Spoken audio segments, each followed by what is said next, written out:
안녕하세요. 저는 경기도 부천에 살고 있는 30대 후반의 기혼 여성입니다. 저는 한동안 자고 일어나거나 머리를 감을 때면 머리카락이 한 주먹씩 빠지고는 했는데요. 이런 일이 처음인지라 너무 놀라서 병원에 가봤더니 그게 다 극도의 스트레스 때문이라고 하더라고요. 큰 병이 없는 걸 그나마 다행이라고 해야 할지, 그런데도 이런 증상이 나타난 게 불행이라고 해야 할지, 참 웃지도 울지도 못한 채로 집으로 다시 돌아왔던 기억이 납니다. 제가 이렇게까지 스트레스를 받았던 건 다름 아닌 최근에 저희 가족에게 닥쳤던 한 사건 때문이었는데요. 그건 바로 저와 제 남편이 전세 사기를 당했었기 때문이었습니다.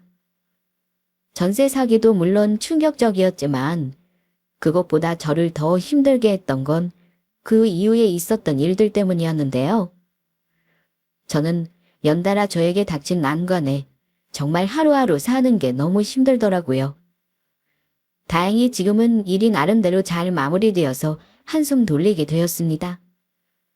이렇게 썰테 위에 신세 한탄 같은 저의 사연을 보낼 여유도 생기게 되었고요. 아마도 올해는 액땜을 제대로 하게 된 것 같다는 생각이 듭니다. 여러분께 그 사연을 들려드리고 싶네요. 한동안 저의 하루는 새벽 5시에 시작되었습니다. 왜냐하면 그 꼭두 새벽의 시간대가 바로 저희 시어머니가 일어나는 시간이셨거든요. 네, 저는 요즘 사람들답지 않게 시댁에서 살고 있거든요. 저와 남편, 그리고 올해로 6살이 된 저희 딸아이까지요. 원래 저는 어릴 때부터 아침잠이 많아서 아침에 일어나는 게 참 쥐약이었는데요. 시댁에 들어와 살기 시작하면서부터는 아침잠 타령할 일이 아예 사라지게 되었어요. 새벽 5시에 팔자에도 없던 군대 같은 생활이 시작되었지만 남편은 본인 출근 시간이 될 때까지 옆에서 잘도 쿨쿨 잠을 청하고 있더라고요. 처음에는 일하느라 피곤했을 남편이 안쓰러웠지만 솔직히 저만 새벽에 일어나는 생활이 계속되자 나중에는 시어머니 대신 남편이 얄밉기까지 했습니다. 물론 저도 처음부터 이 시간에 일어날 수 있었던 것은 아니었습니다. 시애미는 해 뜨자마자 자리에서 일어나서 움직이는데 며느리가 돼가지고 시애미보다 더 늦게 일어나는구나. 나 때는 생각도 못할 일이었어. 죄송해요, 어머님. 근데 저도 아침에는 출근해야 하고 5시에 일어나는 건 너무 피곤해서요. 그래, 알았다. 일하느라 피곤하다는데 집에서 노는 내가 무슨 할 말이 있겠니? 그것도 내 팔자련이 해야지. 내가 며느리 밥도 짓고 네 자식 먹을 밥까지 할 테니까 수미애미 너는 신경 쓰지 말고 다시 들어가서 잠이나 더 자렴. 저렇게 말씀하시는데 저거 어떻게 다시 들어가서 잘 수가 있었겠어요? 속으로만 한숨을 내쉬고는 얼른 부엌으로 와서 아침 준비를 도왔죠. 사실 할 말이 없기도 했습니다. 이 나이에 시댁에 얹혀 살면서 신세를 지고 있는 형편이라 눈치가 보였거든요. 저희 부부가 처음부터 시댁에 살았던 것은 아니었습니다. 사실 요즘 한 집에서 시부모님 모시고 사는 사람들도 없잖아요. 저희가 모시고 싶다고 해도 오히려 시부모님이 싫다고 하셨었죠. 한 집에서 사는 거 불편하다고 하시면서요. 그럼에도 불구하고 저희는 신혼도 아닌 결혼 8년 차에 시댁에 들어와 시부모님과 함께 살게 되었습니다. 이유는 바로 앞서 말했던 전세 사기 때문이었죠.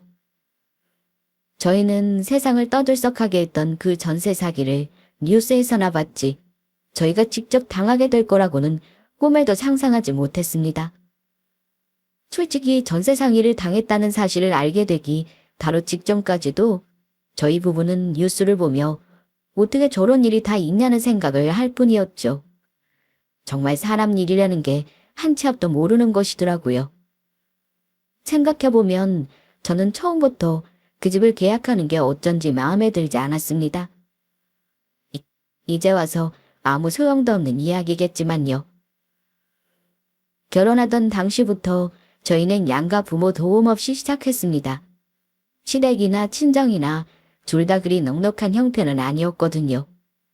그렇다고 찢어지게 가난한 수준은 아니었지만 자식들이 결혼할 때 다른 부모들처럼 떡하니 집을 사주거나 억 단위로 돈을 건네며 집을 구하라고 보태주실 형편은 아니었어요. 겨우 당신들 노후 대비나 되신 수준이었죠. 그걸 잘 알고 있었기에 저와 남편은 처음부터 양가 도움 없이 살기로 했었고요. 집을 구하는 문제도 마찬가지였습니다. 저희는 겨우 투룸 구조의 다세대 주택에서 신혼을 시작했죠. 그래도 별로 힘들다는 생각은 하지 않았습니다. 둘 다 자취를 오래 해서 물건을 많이 사지 않는 습관이 있었거든요. 이사할 때 그게 다 짐이라는 걸 알고 있어서였죠. 그래서 평소에 이사할 때 저는 겨우 큰 박스 5개로 모든 짐이 다 정리될 정도였습니다. 남편은 저보다 더 없었고요. 그런 형편이니 저희가 살림을 합쳐봐야 투룸이면 충분했어요. 그전에는 각자 단칸방에서 자취를 했었고요. 보통의 신혼부부들이 의뢰 그렇듯이 남편과 저의 최우선 목표는 언젠가 저희만의 집을 사는 것이었습니다. 물론 바로 매매를 할 돈은 없으니 그전에는 전세로 가는 게 중간 목표였고요. 어쨌든 투룸 월세살이를 하면서 저희는 열심히 돈을 모았고 해가 지나면서 차츰 더 큰 집으로 이사를 하게 되었습니다.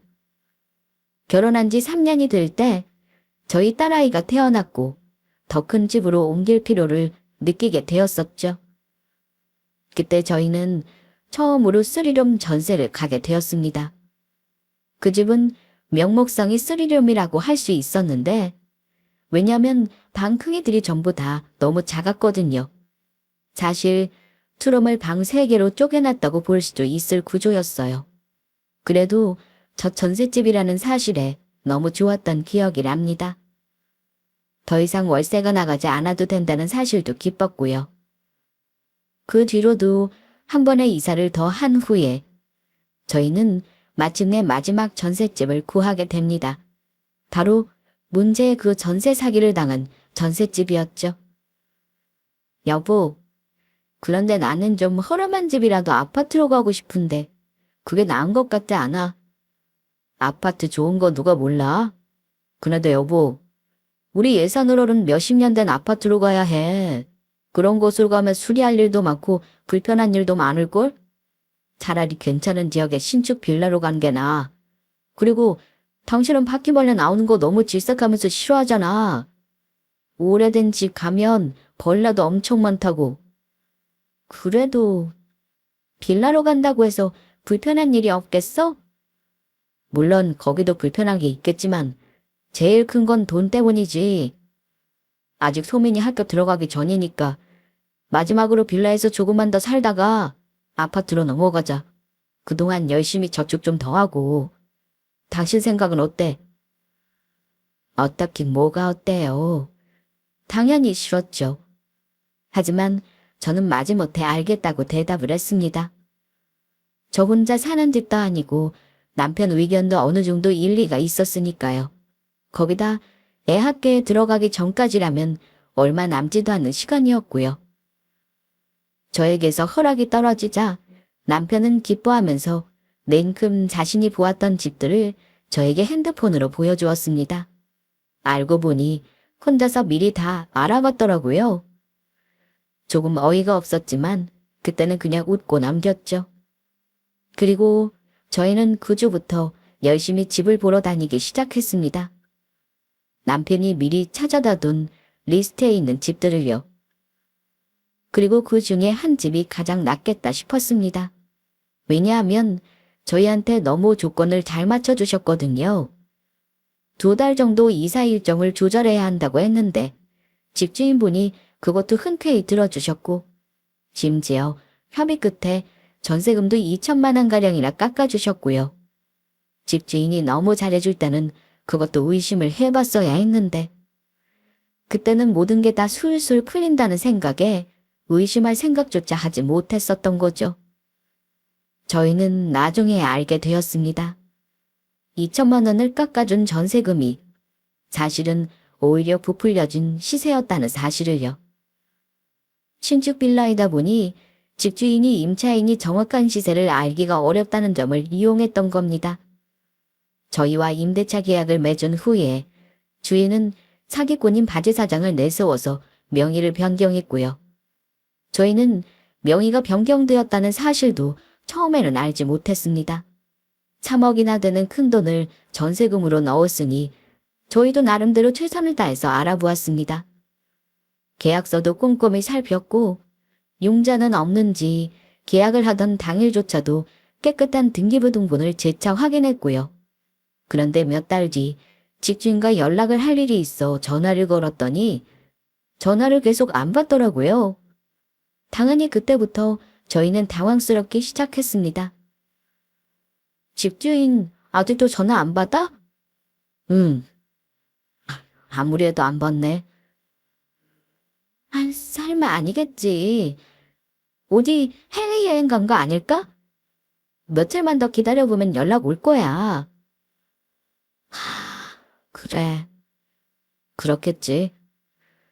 요즘 한창 휴가철이기도 하니까. 남편과 저는 내심 불안했지만 애써 아닐 거라고 생각하며 며칠을 더 기다렸습니다. 정확히 3일 뒤 집주인 번호로 전화가 걸려왔죠. 하지만 전화기 너머의 목소리는 저희와 계약을 했던 집주인이 아니었습니다. 번호를 바꾸고 잠적한 탓에 새 번호를 이어받게 된 낯선 사람이었어요. 이런 연락이 자꾸 와서 아예 모르는 번호는 안 받는데 하도 전화가 많이 걸려와 있어서 한다고 하면서요. 저희는 비로소 전세 사기를 당했음을 알게 되었습니다. 새로 빌라 명의를 넘겨받게 된 집주인은 저희에게 전세 보증금을 내줄 돈이 하나도 없는 바지 사장이었죠. 여보, 어떡해. 아무래도 우리 사기당한 것 같아. 미치겠네 진짜. 일단 당신도 진정하고 우리 경찰에 신고부터 하자. 저희는 눈앞이 캄캄해졌습니다. 할 수 있는 일은 다 했어요. 형사고소도 했고 보증금 반환 청구 소송도 해봤고요. 여기저기 도움을 받을 수 있다고 안내해준 기관으로 매일같이 출근 도장을 찍기도 했습니다. 남편은 그 과정에서 연차를 다 소진하는 바람에 회사에 휴직까지 썼고요. 하지만 아무런 소용이 없었습니다.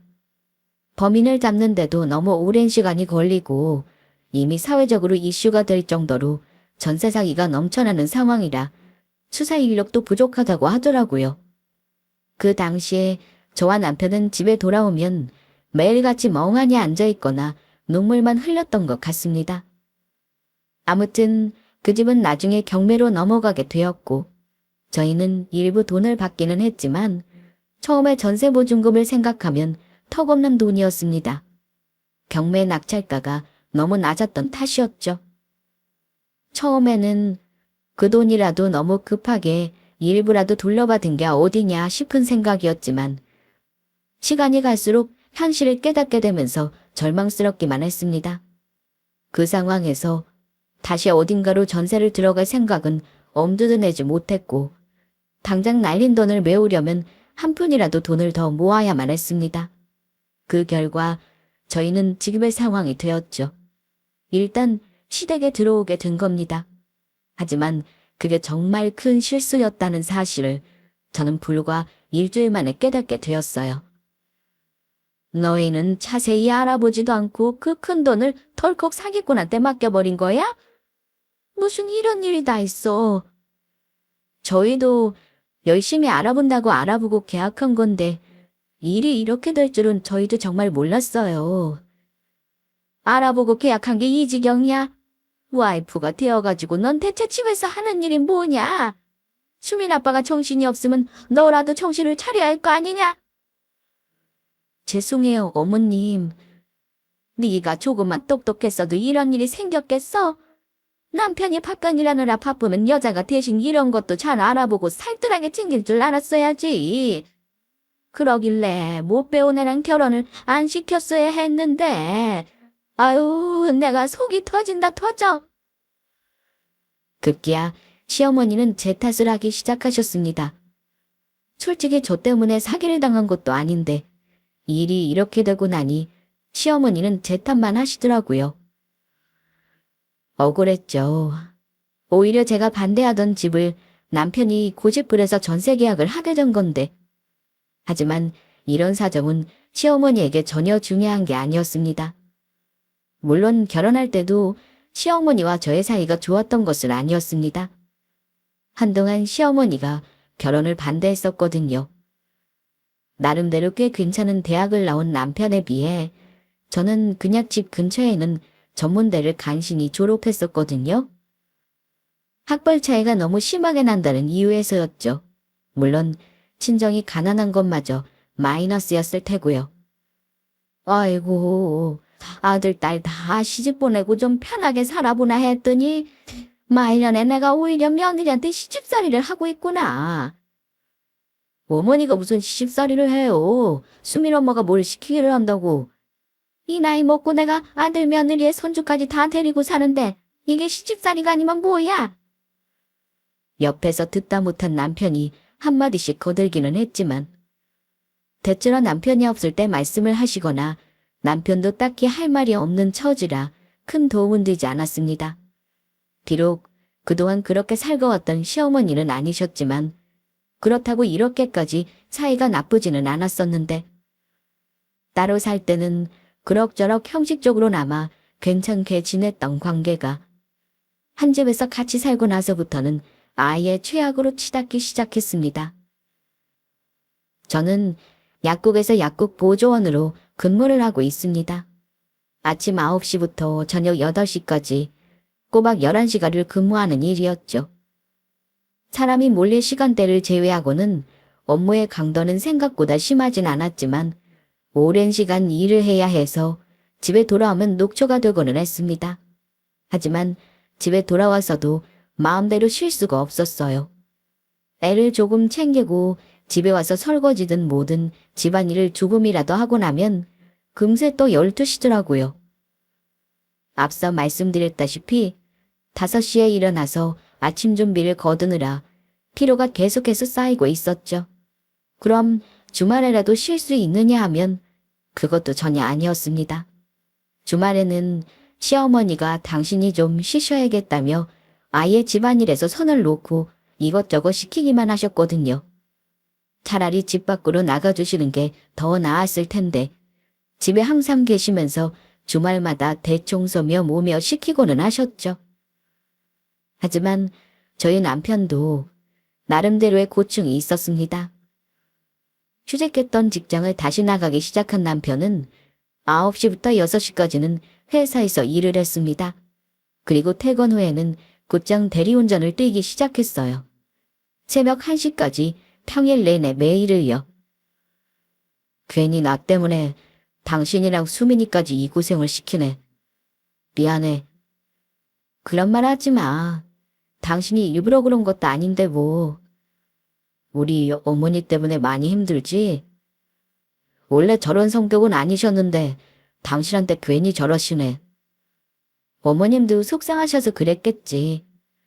괜찮아. 저러시다 말겠지. 고마워. 그리고 미안해. 그나저나 당신이 너무 무리하는 거 아니야? 회사에서 하는 일도 피곤할 텐데. 아니야. 좀 하다가 힘들면 그만둘게. 그리고 지금은 차라리 나가서 뭐라도 하는 게 마음이 더 편해. 남편이 저렇게 말을 하니 저는 남편 탓을 할 마음도 저절로 사라지고는 했습니다. 함께 몇 년을 일해서 모았던 돈을 날렸다는 생각과 사기를 당했다는 자괴감, 그리고 어떻게든 다시 가족을 부양해야 한다는 책임감이 뒤섞여서 마음이 복잡한 것 같더라고요.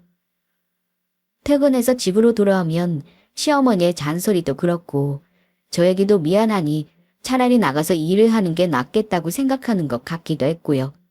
저는 너무 무리하지 말라고 남편의 어깨를 두드려 주었습니다. 사실 그것 말고는 이제 와서 저희가 뭘 할 수 있겠어요? 몇 달이 지나면서 저희는 이미 잃어버린 돈에 대해서는 마음을 내려놓기로 했습니다. 남편에게도 그렇게 말을 했죠. 어차피 찾을 수 없는 돈이라고 생각하라고요. 계속 전전긍긍 해봐야 마음만 상할 뿐이니 애초부터 그런 일이 없었다고 생각하면 차라리 나을 거라고 했죠. 사람 마음이라는 게 말처럼 그렇게 쉬운 건 아니니까. 남편도 고개는 끄덕였지만 아직까지는 받아들이기 힘든 눈치였어요. 어쨌거나 저는 기왕 이 일이 이렇게 된 거 서로 빨리 잊어버리고 수민이와 앞으로의 미래만 생각하자고 마음을 먹고 있었죠. 하지만 저를 힘들게 하는 건 이제 사기를 당한 그 전세금이 아니었습니다. 바로 시어머니의 계속되는 구박이었죠. 예, 수민애미야. 너 여태 자는 거니? 일어나서 밖에 좀 나와봐라. 평일 내내 일을 하고 주말이 되어서야 겨우 방에 조금 누워있을라 치면 잠시도 쉴 틈 없게 시어머니의 호출이 이어졌습니다. 밖으로 나갔더니 다소 쌀쌀맞은 얼굴에 시어머니가 걸레를 들고 서 계시더라고요. 찾으셨어요, 어머님? 그래. 소매내며 너 내가 주말에 여기 세탁실이랑 타영도실 청소 좀 해두라고 했었는데 청소를 하긴 한 거니? 네.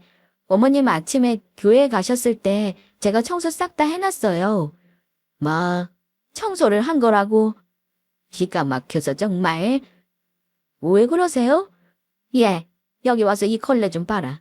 여기랑 여기, 그리고 저기. 이 먼지들 안 보이니? 무슨 청소를 이따위로 시원찮게 해. 저는 시어머니가 일일이 손으로 지적하며 가리킨 것을 보고 할 말을 잃어버렸습니다. 거기는 어지간한 성인 남성도 손이 안 닿는 높은 위치였고 설령 키가 닿는다고 해도 모서리 뒤쪽이라서 솔직히 평소에 거기까지 청소하는 사람이 없다고 확신할 수 있는 곳이었어요. 왜 그런 곳 있잖아요. 세탁기 뒤쪽 벽면이나 무거운 가구 아래처럼 한번 들여놓으면 이사를 나갈 때나 다시 보게 되는 그런 곳이요. 평소에 전혀 청소를 할 생각도 할 수도 없는 그런 곳 말이에요. 그리고 시어머니가 다시 청소를 하셨다며 내민 걸레는 먼지라고 하기도 민망한 수준의 티끌이 묻은 정도였어요. 물론 이런 일이 벌써 한두 번도 아니었고요. 시어머니의 행동은 말하자면 트집을 잡으려고 시키는 청소나 다름없었습니다. 죄송해요. 제가 거기까지는 못 봤네요. 다음에는 더 신경 써서 할게요. 너는 그 나이 먹도록 청소 하나 할 줄 모르니? 평소에 집에서도 이러고 살았던 거야? 아유, 말해 뭐해. 안 봐도 그림이지. 솔직히 결벽증 환자도 이렇게까지는 청소를 못할 것 같다는 생각이 들었죠. 저희가 이 집에 들어오기 전에 종종 시댁에 들렀던 기억으로는 시어머니도 청소에는 딱히 소질이 없다 싶으셨거든요. 청소는 둘째치고 물건 정리를 제때 하지 않으셔서 수납함마저 바닥에 뒹굴고 있을 정도였어요. 마트에서 쇼핑한 물건들은 그때그때 정리되는 일 없이 2주일이 넘게 비닐봉투와 박스에 방치되어 있기도 했고요. 제가 이 집에 들어온 이후로 오히려 더 깨끗해졌다고 자신있게 말할 수 있을 정도였습니다. 하지만 제가 그렇게 말을 하면 오히려 말대꾸를 한다며 야단이 더 길어지시고는 했죠. 지금처럼 죄송하다고 하고 넘어가는 게 차라리 이 상황이 더 빨리 끝나는 길이라고 생각했습니다. 그리고 죄송하기도 했고요.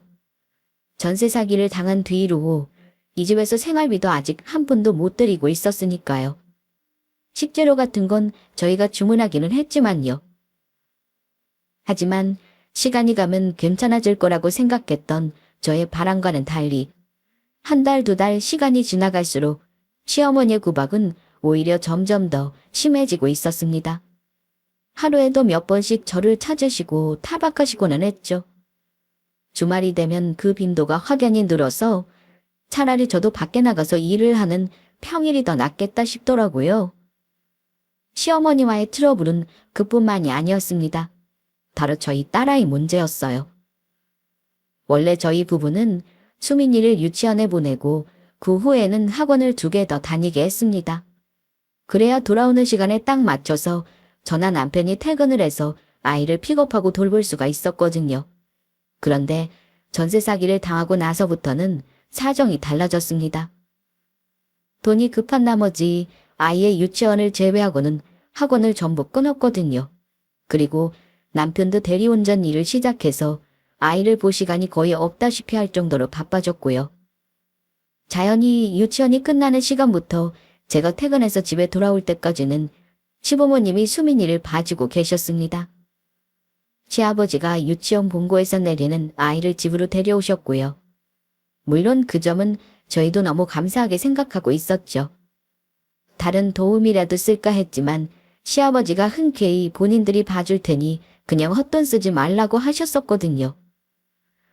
하지만 그것과는 별도로 아이를 키우는 문제에 있어서는 시어머니와 계속 부딪히게 되었습니다.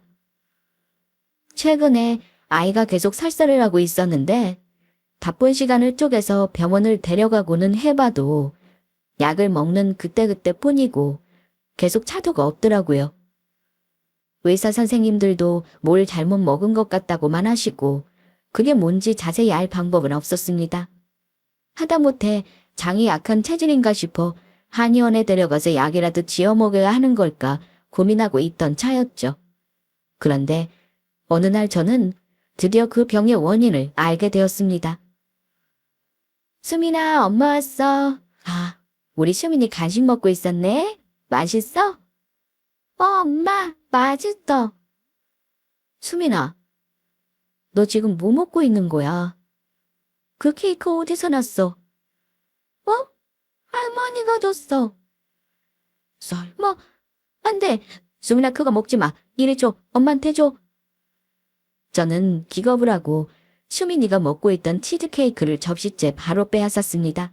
하지만 이미 절반이나 먹어치운 뒤더라고요. 제가 급하게 뺏어드는 바람에 놀란 딸아이가 울먹이기 시작했습니다.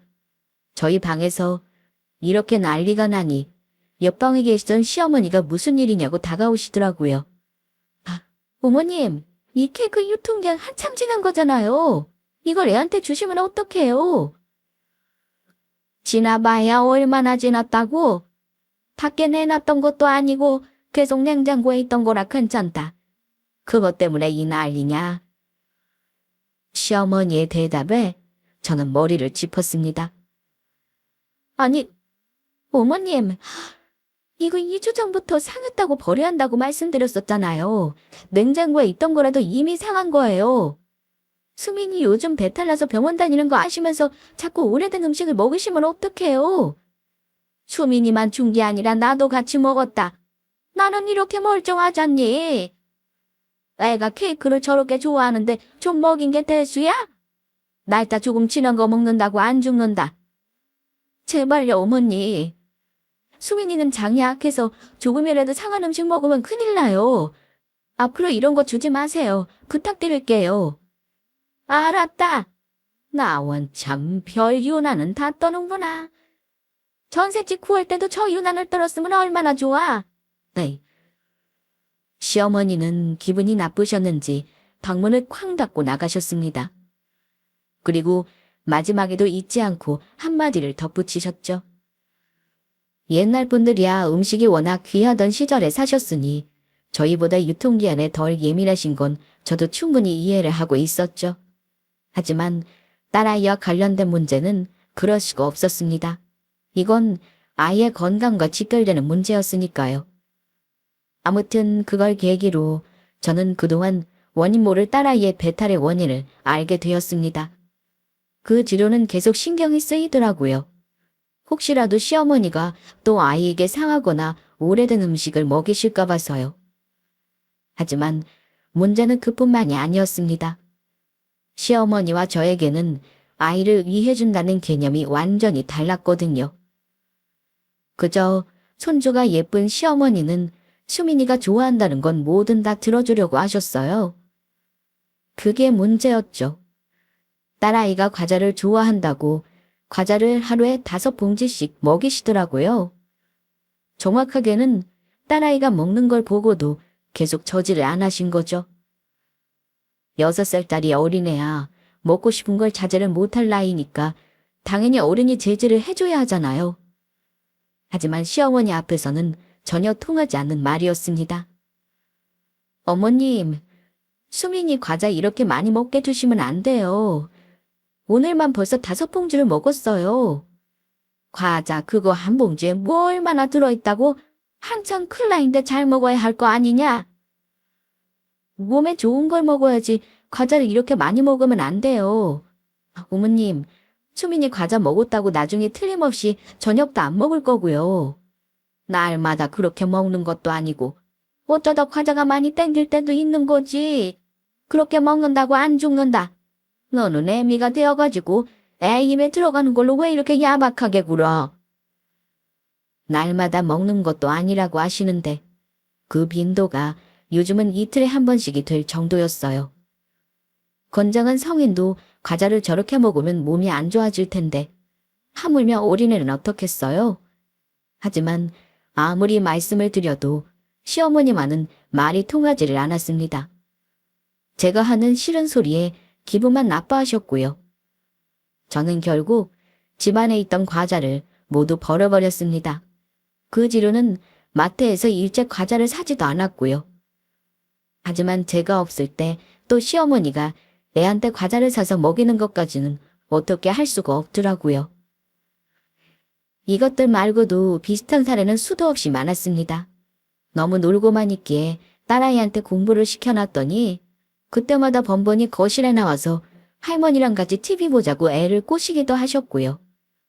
애가 졸린다고 하면 3시간이고 4시간이고 일어날 때까지 낮잠을 재우시는 바람에 정작 저녁에 밤새 잠을 안 자고 유치원에서 조는 일도 한두 번이 아니었습니다.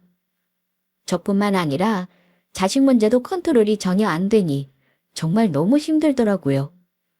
아이에게는 그저 제가 나쁜 엄마가 된 것만 같았습니다. 할머니는 늘 괜찮다고 하고 제 입에서는 언제나 안 된다는 말만 나왔으니까요. 수민 애미가 하라는 대로 해. 쓸데없는 고집 피우지 말고. 이 양반이 말하는 것 좀 봐. 내가 언제 고집을 피웠다고 그래. 애를 매일 아무것도 못하게 잡아댄다 그렇지. 남편은 집에 거의 없었으니 시어머니를 말릴 사람은 시아버지뿐이셨습니다. 시어머니와는 정반대로 저희 시아버지는 말수가 거의 없는 과묵한 분이셨어요. 그나마 옆에서 저희의 대화를 듣고 계시다가 한마디씩이라도 거들어 주시는 게 감사했죠. 아버님, 제가 뭐 좀 도와드릴까요? 아니다. 가서 쉬고라. 아, 네. 혹시 뭐 필요하시거든 시키세요. 하지만 시아버지도 어렵고 불편하기는 마찬가지였습니다. 시어머니와는 조금 결이 다른 문제였죠. 너무 말씀이 없고 무뚝뚝하셔서 어떨 때는 하루 종일 집에 같이 있는데도 3마디도 나누는 일이 없을 정도였습니다. 제가 뭘 여쭤봐도 늘 단답으로만 대답하시는 경우가 대부분이었고요. 눈치가 보여서 뭘 좀 거들어드리려고 해도 늘 됐다고만 하시더라고요. 차라리 시어머니처럼 대놓고 뭐라도 시키셨다면 그게 이 숨막히는 정족보다는 조금이나마 나을 것 같을 정도였죠. 아무튼 그렇게 저희의 불편한 동거는 반년을 훌쩍 넘게 지속되었습니다. 어느새 보니까 시간이 그렇게 지나 있더라고요. 그리고 마침내 이 아슬아슬한 분위기가 결국 폭발하고야 말았습니다. 그건 바로 시어머니의 돌발 행동 때문이었어요. 남편은 여느 때처럼 대리운전을 하러 나간 상태였고 남은 식구들끼리 저녁을 먹고 있었습니다. 그런데 시어머니가 대뜸 저를 노려보시며 그러시더라고요. 수민 애미 얼굴이 요즘 말이 아니다. 너 알고는 있니? 네, 그렇지 않아도 너무 무리하는 것 같길래 저도 이제 좀 쉬려고 말렸는데 수민 아빠가 도통 말을 안 듣네요. 그랬더니 시어머니가 코웃음을 치시는 거예요. 네가 퍽이나 열심히 더 말렸겠구나. 그저 예의 상하는 말처럼 들렸으니 수민 애비가 계속 일하고 있는 거겠지? 쓸데없는 소리 하지 말고 밥이나 먹어. 너는 네 남편 걱정도 안 되니? 요즘 진영이 얼굴이 어떤지는 알고 있냐고. 애가 아주 피골이 상접을 했어. 당장이라도 다 죽어가게 생긴 얼굴이라고. 시아버지가 시어머니에게 한 소리를 하셨지만 시어머니의 말은 끝나지 않았습니다. 시어머니의 언성이 점점 높아지기 시작하자 옆에서 밥을 먹던 딸아이도 제 얼굴을 번갈아 보며 눈치를 살피는 게 느껴졌어요. 저는 또 가슴이 답답해지기 시작했죠. 불쌍한 우리 아들만 저 자식 먹여 살리느라 밤낮 없이 등골이 휘어라 일을 하는데 너는 하는 일이 뭐가 있어? 어머님, 저도 집에서 노는 게 아니라 일하고 있잖아요. 왜 그런 말씀을 하세요? 그것도 일이라고, 이? 쥐꼬리만큼 받는 월급으로 무슨 도움이 된다고 생색이야, 생색이? 너도 앞으로 수민애미처럼 저녁에도 나가서 일해라. 난 내 아들만 죽어라 피똥 싸며 고생하는 꼴 이제 더는 못 보겠다. 저도 그 이야기를 듣고 있는데 더 이상은 못 참겠더라고요. 저는 들고 있던 숟가락을 내려놓고 처음으로 시어머니에게 대들었습니다. 진짜 해도 너무하시네요, 어머님. 저도 할 만큼 했어요. 저도 놀고 있는 거 아니고 밖에서 일하고 집에서는 집안일하면 수민이도 보고 있어요. 평일 주말 할 것 없이 하루도 맘 편히 쉬었던 날이 없는데 뭐 왜 그렇게 못마땅하세요? 뭐라고? 수민 아빠나 저나 똑같이 시대에 계속 이러고 있는 게 죄송해서 하루라도 빨리 돈 모아서 나가려고 애쓰고 있어요. 조금만 예쁘게 봐주시면 안 되는 거예요? 어머니는 제가 처음으로 대들자 깜짝 놀라셨는지 순간 말을 못 하시더라고요. 그것도 얼마 가지 않아서 곧 고래고래 소리를 지르면서 평소 같은 반응을 보이셨지만요. 어디 시어머니한테 대드냐고. 뭐가 그렇게 잘나서 말대꾸하냐고 하시면서요. 저는 더는 자리를 지키고 있을 수가 없어서 시아버지께 죄송하다는 말씀을 드린 후 자리에서 먼저 일어났습니다. 그리고 그대로 집 밖을 나와버렸어요. 집을 나와서 바로 남편에게 전화를 했지만 받지 않더라고요. 일하는 중인 것 같았습니다. 저는 목적지도 없는 걸음을 하염없이 옮기며 걷고 또 걸었습니다. 답답해서 터질 것 같은 마음이 그렇게라도 하지 않으면 미칠 것만 같았거든요. 그렇게 1시간쯤인가 걸었던 것 같습니다. 밤바람을 맞으며 걸으니 마음이 조금 진정되어 다시 집으로 돌아갔어요. 조심스럽게 문을 열었더니 거실에 불이 꺼져 있더라고요. 다행이다 싶어 조용히 방으로 들어갔는데 얼마 되지 않아서 시아버지가 방문을 두드리시더라고요. 안 자는 거면 잠깐 들어가도 되겠냐고 하시면서요. 아버님, 아까는 제가 죄송했어요. 아니다. 막상 마주 앉았는데 어색한 침묵이 또 깔리고 있어서 저는 먼저 죄송하다는 말을 꺼냈습니다. 하지만 시아버지는 짧게 아니라고만 하시고는 또 한동안 말이 없으시더라고요. 이 자리가 가시방석 같았죠. 제가 다시 입을 열려는 순간 시아버지가 주머니에서 뭔가를 꺼내 저에게 내미셨습니다. 이게 뭐예요, 아버님? 열어봐라. 시아버지의 말씀에 얼떨결에 열어본 통장 잔고에는 정확하게 1억이 찍혀 있었습니다. 의아한 얼굴로 다시 시아버지를 돌아봤더니 그렇게 말씀하시더라고요. 너희 시어머니 통장이다. 도장이랑 카드도 거기 뒤에 들어있어. 그 돈으로 너희 전셋집 얻어서 나가거라. 부족한 돈은 대출을 받든지 아니면 일단 월세를 구하든지 하고. 아버님. 시아버지의 말씀은 너무나도 뜻밖이었습니다. 1억을 선뜻 내주셨다는 것도 충격적이었지만 그 돈이 시어머니의 돈이라는 것도 약간 이해가 되지 않았죠. 그러면 어머님이 주시는 돈이에요? 진용이 엄마한테는 내가 얘기해 둘 테니까 그냥 그 돈 쓰면 돼. 아무리 그래도 어떻게... 이건 어머님 돈인데... 그것도 이렇게 큰 돈을요. 괜찮아. 그렇게 정리하자. 말씀을 들어보니 시어머니의 동의를 구한 것도 아니신 것 같더라고요. 저는 놀라서 통장을 도로 내려놓았습니다. 그런데 그때 방문이 벌컥 열렸어요. 호랑이도 제 말하면 온다더니 노크도 없이 방문을 열고 들어온 사람은 다름 아닌 시어머니였습니다. 이 순간 제일 마주치고 싶지 않은 사람이었죠. 정리를 하긴 누구 마음대로 정리를 해. 당신 제정신이야? 어허이, 얘기하는 중인데 교양없이 문을 벌컥벌컥 열고 교양? 지금 교양 찾게 생겼어? 이건 내 돈인데 누구 마음대로 며느리한테 준다마다 난리야?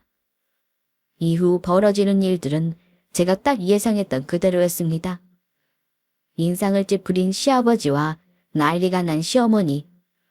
그 사이에 딱 끼어버린 저는 이러지도 저러지도 못하는 상황이었습니다. 그리고 선심을 쓰려면 본인 돈으로 하든가. 왜 당신 돈도 아니고 남의 돈으로 선심을 쓰고 있냐고? 아들 며느리가 힘들다는데 돈 있으면 좀 도와줄 수도 있는 거지. 내 돈, 네 돈을 그렇게 따져야겠어. 아이고, 당신 아들 며느리만 불쌍하고 당신 마누라 불쌍한 건 보이지도 않지. 자기 돈 아니니까 따지지 말라는 소리가 나오지. 10,000원짜리 한 장이라도 저게 자기 돈이면 그런 소리 했겠어? 그때까지 담담한 어조로 시어머니를 차분히 설득하시던 시아버지는 그 순간 녹이 어린 얼굴로 변하시더라고요. 그리고 제가 보기에는 정말 살다 처음으로 시어머니에게 소리를 버럭 지르셨습니다. 그럼 정확하게 네 돈 내 돈 한번 따져봐. 이 돈이 어디서 났는데? 이것도 다 내가 지금까지 일해서 벌어둔 돈. 당신이 몰래 꽁쳐둔 거 아니야? 이게 당신 돈이야? 아니 무슨 누가 몰래 꽁쳐뒀다고? 시어머니는 적잖이 충격을 받으신 듯 했습니다. 시어머니는 여태껏 평생을 가정주부로 사셨거든요. 나가서 소일거리 한번 해본 적이 없으셨죠. 시어머니 친구분들이 집에만 있으니 지겹다며 나가서 한두 시간짜리 일이라도 취미삼아 해보자고 꼬셔도 그런 거 하기 싫고 귀찮으시다며 한 번도 나간 적이 없으셨거든요. 아이러니하게도 맞벌이를 하고 있는 저에게는 저녁에도 일을 더 하라며 남편만 고생시킨다고 타박을 하셔놓고서는 말이죠. 어쨌든 그런 상황이었으니 시아버지의 지적에 할 말이 없어진 것도 당연한 일이었죠. 시어머니가 여태껏 몰래 비상금을 이래저래 만들어 두신 것도 시아버지는 알고 계셨던 모양이었습니다. 하지만 지금까지 말을 하지 않았을 뿐이었죠. 그냥 모른 척하고 계셨던 겁니다.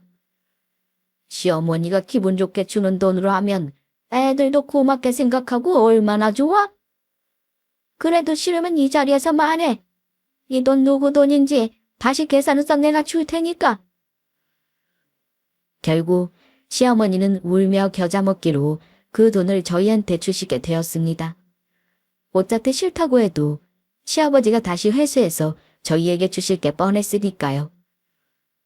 나중에 집에 돌아온 남편이 이 소식을 듣고는 속도 없이 좋아하며 웃더라고요. 저는 마음이 조금 복잡해졌습니다. 그리고 시아버지께 감사하기도 했고 그동안 말수가 없으시다며 불편하게 생각했던 게 너무 죄송하기도 했고요. 저희는 그 일이 있고 얼마 후에 바로 다른 집을 구해서 나가게 되었습니다.